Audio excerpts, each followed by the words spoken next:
keep my energy up at full blast. Okay. Do you think, well, potentially from the wedding, maybe just like all the like late nights type thing or travel? What do I assume so. I think I probably have a cold or something too. you? Mhm. I was definitely hungover Sunday morning, but recovered from that. And then, yeah, then this set in like last night, this morning. All right. All right. Well, yeah. Why don't we kind of surprised ourselves last week where that hot tub episode was 26 minutes. We did The a whole, 9 one after, but remember the first one was 26, and we guessed before we looked at the timer. I think we both thought it was over 30. yeah, we thought it was like 35 ish. Okay, yeah. I mean, I like that we stayed under 30. Do you want to kind of make that our social contract for today? Not just because you feel under the weather, partially because of that, but also, I don't know, does that sound like a good number for us Yeah. just in terms of something that could, quote unquote, scale week after week? Yeah, I think so. And especially knowing our prompt for this week, feel like we can cover that well in less than 30. Okay, so I'll set a timer on my phone. It'll be kind of obnoxious that it'll go off like as you were mid thought or I'm mid thought, but just to kind of keep us honest, I'll put a timer for. Well, Um, we have the clock right above our, like at the top of the page here. we do. I'm just not confident. I mean, if you're willing to look at it, I'm not confident myself to keep myself honest with that clock because it's Yeah, not. I'll keep us honest. I'll keep an eye on it. All right, sweet. Um, so I guess we just kind of roll into this. I'm probably going to mention a couple things with setup today with video, but um, as we mentioned over text before, not uh, getting too much into like the software stuff. Saving that for when we actually feel, you didn't say semi-confident, but more when we know what works. Yeah. Yeah, I Uh, think that makes a lot of sense. I kind of like, this is why I already like us doing this together because as much as, I think I mentioned this in the hot tub the other day, as much as we're similar, we're also very different, which I was thinking about the Kelsey brothers over the weekend because the there was a game, 1 o'clock game, Eagles. So the Kelsey brothers' mom goes to a lot of games. She was literally in Philadelphia at 1 o'clock, and then went up the turnpike to the Giants stadium to watch because the Jets were playing the Chiefs, where the other brother was playing. So it just got me thinking of like Kelsey brothers. They're so, yes, they share the name, but they're also very different, and I think that's why their show works. Like Yeah. the only thing that they share really is their family. They play football in the NFL. Right. Almost Yeah. everything else is different. So Yeah. Yeah, along the lines of um like not thinking too hard into the equipment and the tools. I just want to point out that like I in the past have tried to like mess with lighting for video and like make lighting look really good. And today literally I turned on the two lights by the window that I usually work at in my office, and like the lighting is stellar right now. Like this is just like you just got to like do it, turn it on, see what you've got and roll with it, cuz sometimes it's great and other times you can mess with it for hours and hours and hours and only get it mediocre. yeah, you know what, I I like mostly agree with that.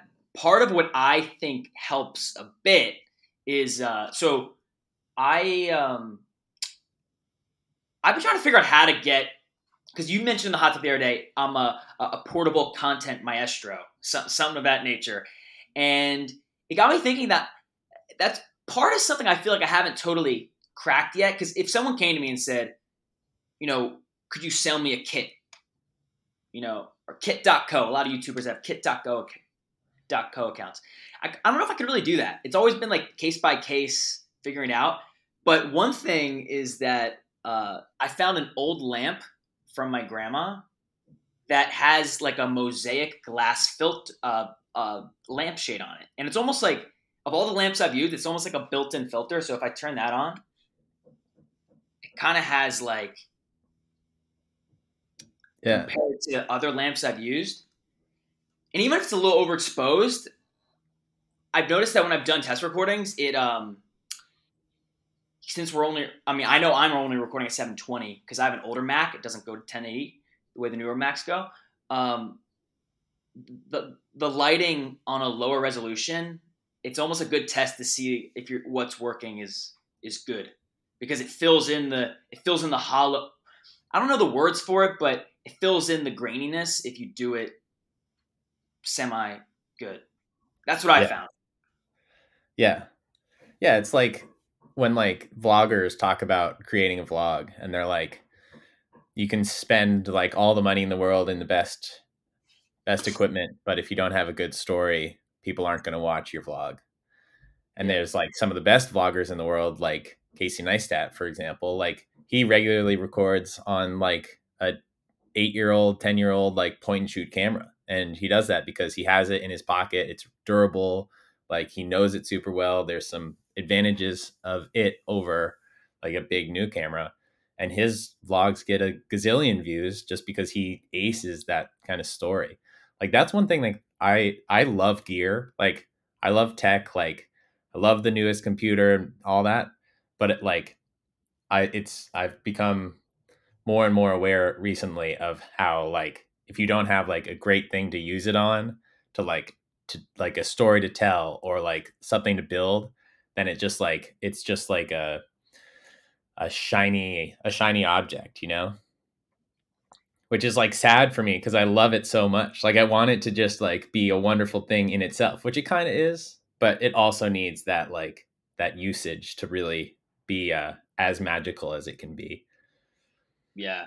You actually made me think of a few things there. By the way, let's see how succinctly I can keep it. But I think there's a little irony and this is so far we haven't even recorded 2 episodes yet. This is our second one. Well, might be our third because the other we might have 2 in one go last time, but to be determined, right? But I think it's kind of ironic that you being a software engineer, how I feel like in our relationship, you actually, it's probably because when you went to Dartmouth during Middlebury to go to do the dual degree, it was hardware engineering, right? As opposed to software. Wasn't your degree kind of Yeah, unique in that? it was some of both. Okay.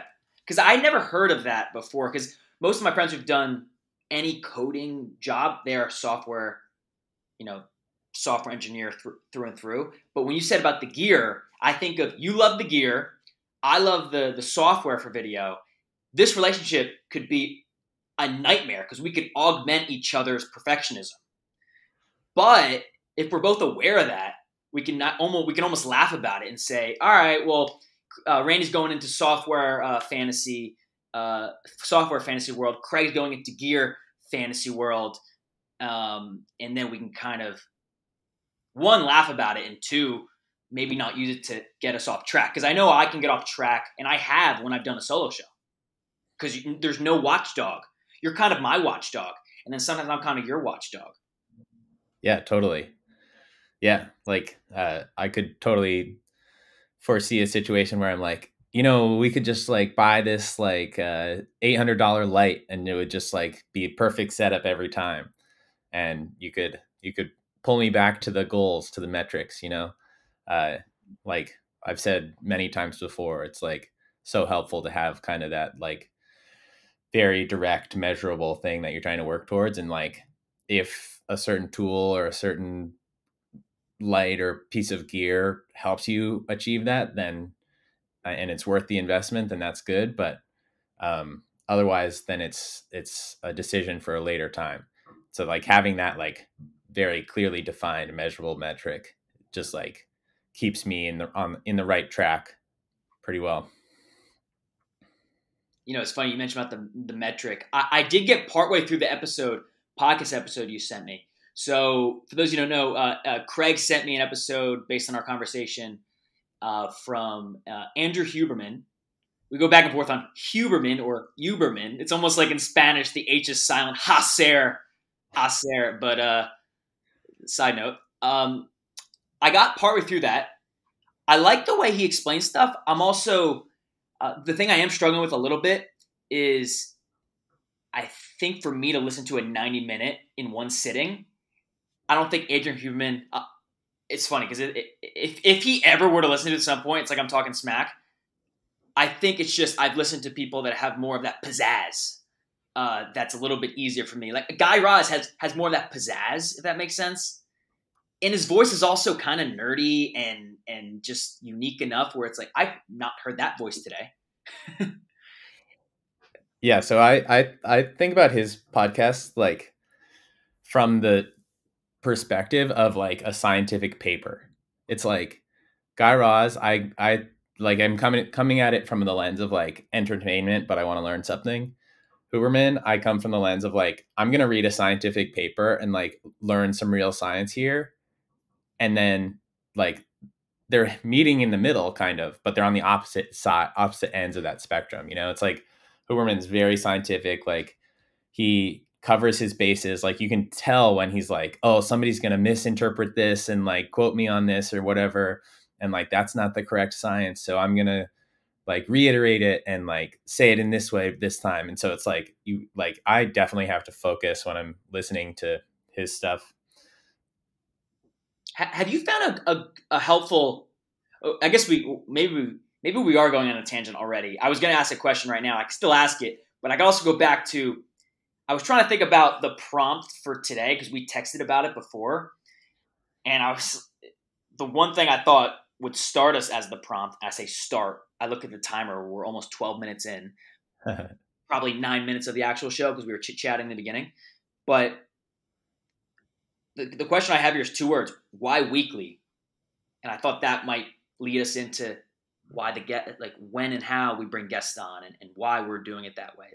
But I thought, what's the most succinct thing that would start us is why are we doing this? Why are we releasing this as a weekly show? Knowing that, I almost feel like why weekly is actually maybe a little misleading because we could produce a bunch of episodes back to back and always release weekly. So why weekly? How did we come to that? I can add some thoughts on that too, but do you want to start from there or do you want to, is there another question you're more interested in? No, that sounds great. Yeah, I think, so in our first episode, we talked about why we want to create this show / podcast. For me, I want to learn to speak more succinctly, process complex thoughts and turn it into words more efficiently and in a way that like gets through to a lot of different kinds of listeners. And I want to get better at storytelling. And for you, you want a creative outlet and to kind of use some of that divergent, super creative thinking that is one of the blessings of your brain. And I think I'm sure there's some Huberman podcast about this, but there is definitely a lot of benefit to creating a routine around learning and reinforcing that. It's like these things, like for you, having a creative outlet, like that's not a one-time thing. That's like an ongoing thing, you know? And so you'll benefit the most from kind of keeping this going and having that energy, having an outlet for that energy every week. And for me, on kind of a more learning side, like repetition will just help so much with that, you know? Like I'll learn a little bit from each episode. Like from the first episode, I learned a bit, you know, but from 100 episodes, I'm going to learn way more than that. It's probably more than just 100 times that, you know, it's but more than the sum of its parts. So weekly is first off, it hits that aspect of repetition and regularity. I think we're not doing more episodes than weekly right now, just because we're both busy doing like our jobs and our lives, you know, and so weekly feels like a good balance of like regular, but doable. Yeah, I think it's good points there too. Some of the thoughts that came to mind for me is we didn't discuss this so much last week, but weekly allows you. I have heard podcast producers talk about this. It allows you to get into the listener's routine. So you were talking about routines, and I think about it as how do we get into the listener's routine? Because in my experience, when people have wanted to do a podcast, so as you know, Craig, I've worked with people on video content. Naturally, that turns into hey, I want to do a podcast. And almost everyone says, I want to do a bi-weekly podcast. And to not even get into how confusing the word bi-weekly is, if you go to dictionary, not Urban Dictionary, just straight up dictionary, there probably could be a funny Urban Dictionary one where it means nothing. But it means everything. It means nothing and everything. It kind of does. It means either twice a week, twice a month. But then now you run into an issue of, imagine a listener, if they weren't on social media to get reminders with videos that come through to click on the podcast link. Say, oh, is there a podcast episode this week? Or is it next week? Is it the second or fourth Tuesday? It just becomes so weirdly confusing that if you just do weekly, all they have to know is maybe the day. Like it comes out on Monday or Wednesday. So that I thought was interesting to hear, because who would have thought that you could rattle a listener? Not rattle, but that's not the right word, actually. You would lose listeners because it would be too much effort to figure out, is there a podcast episode this week? And it starts for me to make sense why people have a newsletter. Even if they only have, let's say they have 10 listeners of their podcast, just if you view your newsletter as going to 10 people, like don't rely on them to be on social media to know when the episode comes out. It's like they just get an email. It's like, hey, episode link. Boom. But then there was another thing I was going to say there, but I kind of spent more time on the the bi-weekly part there. But where do we go from here, Craig? I'm looking at the time. 17 minutes in. We put a mental note for 30. I guess we have a little buffer because we started about 5 minutes in. But where do you think we go with this? The Y Weekly, you talked about routines for us in learning. I talked about routines for the listener to get in a routine with us. Where do we go from here? Yeah, I think like I kind of have two thoughts as we like continue creating this podcast.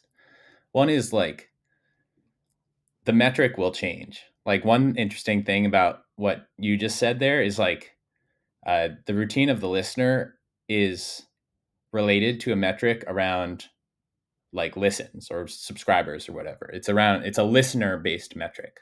Whereas like like our first metric is like 5 episodes, right? It's like our goal is to like get 5 out and to like really test this, like see how it's going and then like adjust from there. And so I kind of see like first metric 5 episodes, then like the weekly cadence really acing that, and then like after that like starting to think about other things we can focus on, like quality or guests or like getting a listener base, you know. So it's kind of interesting that how like we had a kind of like different goals in that routine based response. So yeah, like in where I see this going is kind of like continually working towards a goal related to the podcast, achieving it, making it something that's very achievable, achieving it, and then coming up with the next one. Along the way, I feel like one thing that I really like is that we haven't put a very specific topic on this podcast. You and I both have like a very broad set of interests, and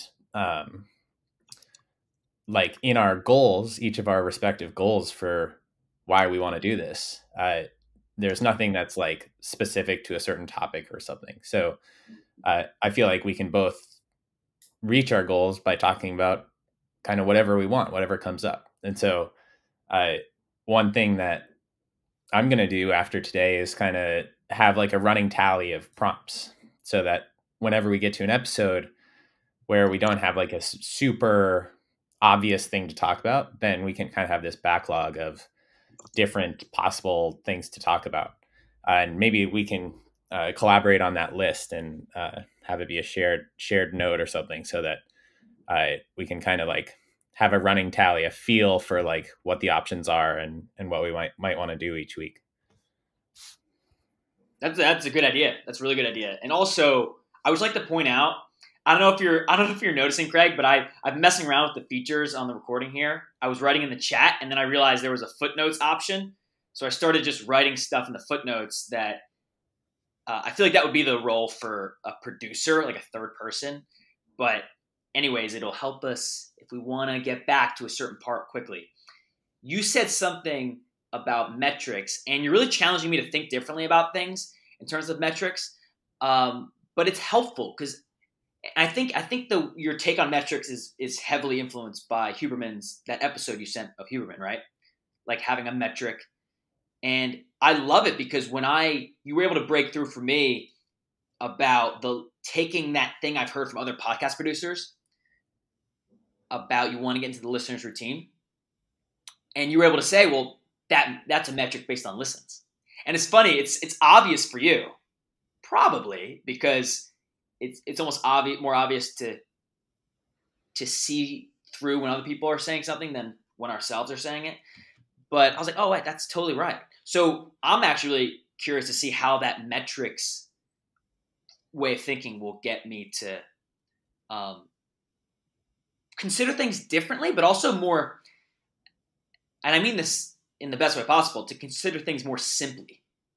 Because if you're not clear on the metric, everything feels complicated. You feel like you have to do everything. But if it's like, hey, listen, our metric right now is let's get to 5 episodes.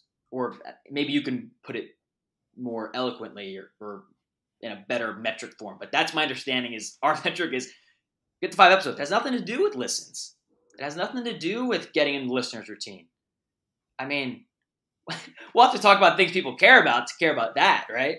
So I just wanted to point that out because I'm just trying to make a connection between some of the things we talked about before and it's also something I found interesting and intriguing for myself. Yeah. And it like, it's not that podcast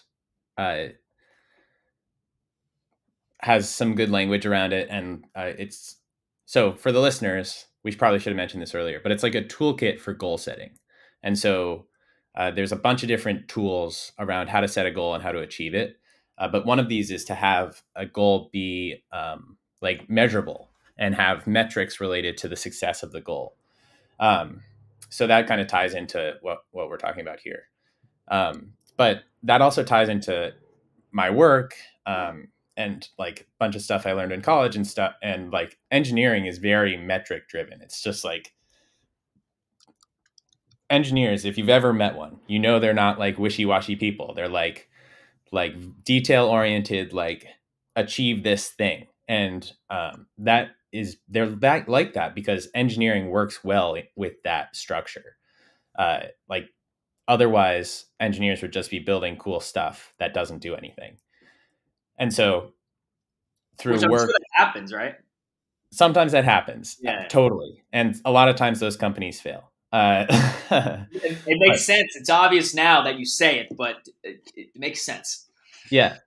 Yeah. So from school, podcasts, education, I've just been like practicing doing this like metric oriented goal setting and kind of prioritization of my daily life and stuff. So don't feel like I just listened to this one podcast and now I'm really good at it. Like this is a long time coming, but yeah, I'm very curious, like, like now that you say that, like this would be a cool thing to kind of circle back to in a few podcasts and see, like if you're using this kind of metric model in your own life and how you feel like it's changed how you do things and if it's improved or if you have feedback for like learnings that I might be able to learn from too. Plus the listeners, if there are any. Yeah, I would be curious too. I'm actually I'm typing away here, and I do realize there might be a lot of clickety clackety on this recording, um, but our metric now is not avoiding clickety clackety. So I I would be curious. It's very right now unnatural for me to think of that the metrics. I think I might have just missed had a not helpful definition for a metric, or maybe only one type of metric, like quantity. Like I don't know if quantity is the word, but I feel like maybe it's opening me up to think about metrics as long as just you're clear on what you define, that is the metric. So yeah, maybe just clearly defining. Some people might say parameters, but I don't even think that's what it is. It's like I don't know, and I don't really know if I'm getting anywhere with this thread of thought here. So I might pivot us to something that I've been thinking about for just our experience on this show. Because when we first chit chatted about it, because we've actually chit chatted about a version of this in the past, it feels very different now. We could talk about that off camera or maybe in a future episode.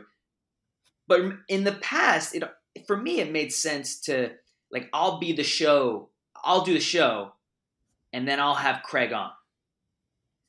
This is the first time where it seems much more, I don't know if natural is the word or organic, but it feels much, I'll use the word organic. It feels more organic that maybe it's more of a co-host show. And that for me, I'm actually excited about that, but for a few reasons. One is similar to the Kelsey brothers having an excuse to talk every week. I have an excuse to talk to Craig every week. That's one thing.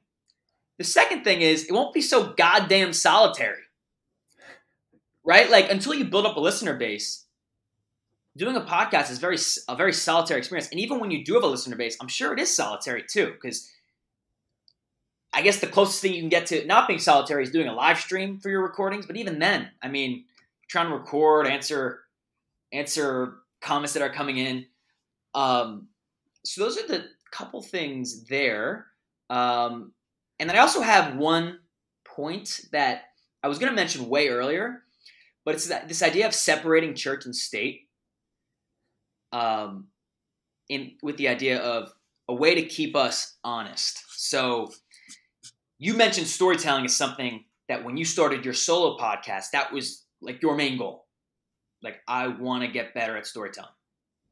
I just love how, like, to the point that is too. I think of separating church and state is there's so many production elements. Let's call that state. Let's call the storytelling church. And you could pick one or the other, but I like church for storytelling because orators and preachers are say what you want about religion, but they're very good at telling stories, orating. That's what 80-90% of the job. So I almost feel like as much as if we could just focus as much as possible on church, even though we're trying to get pulled to state, we're trying to get pulled to me on video softwares. You've been good so far, but we have the awareness of gear, getting pulled to the gear part of state. I almost feel like if we just take the, I don't know how to describe it, because for me, it's very unnatural to not think about state, the state part of this. But if we just become extremely good storytellers, that's worth its weight in gold compared to the state. Because then theoretically, we just hire people to do the state stuff. And right. I feel or we learn. For me.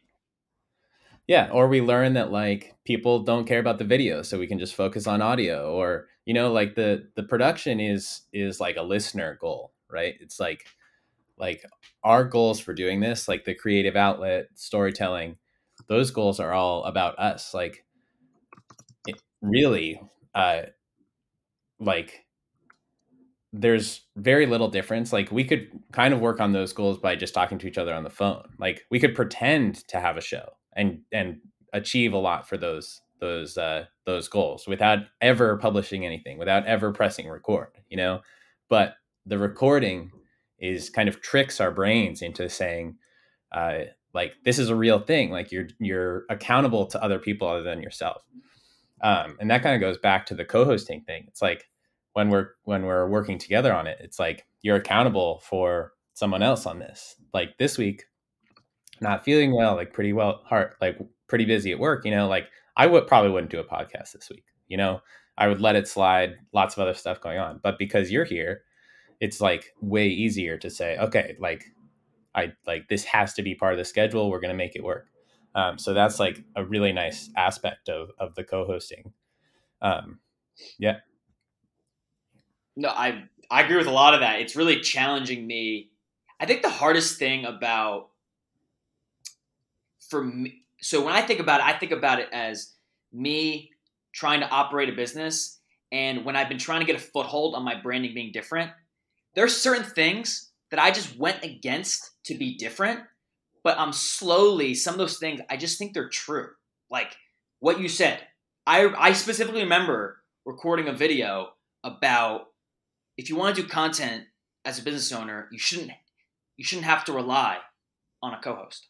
Like I remember feeling very strongly about that, and I've become less and less feeling strongly about that because I agree with you. A little under the weather. If let's say we both had to record individual podcasts this week, you're under the weather, busy at work. That's enough reason to be like, I'm not gonna do it this week. Me, I could come up with a million reasons. So I'm almost like, for me, I feel like I'm going through that. We both studied in the liberal arts. I'm going through that unlearning process right now. And I kind of love it. I kind of hate it, but I kind of love it too. So maybe there is some love-hate relationship that is going to be good for this. Yeah. Yeah. It's like like lifting weights. You have to tear the muscle before it can grow back stronger. So maybe there's an aspect of that here, like kind of breaking out of what like our routine, like our normal brain patterns, so that we can build up new, stronger ones. It's a good way to put it too. Good way to put it. I'm seeing the clock up top. I guess we're pretty close to our social contract here on roughly a 30-minute episode. Craig, you took it away at the end of last episode. I think you did a good job with that. I don't really know how to end it today.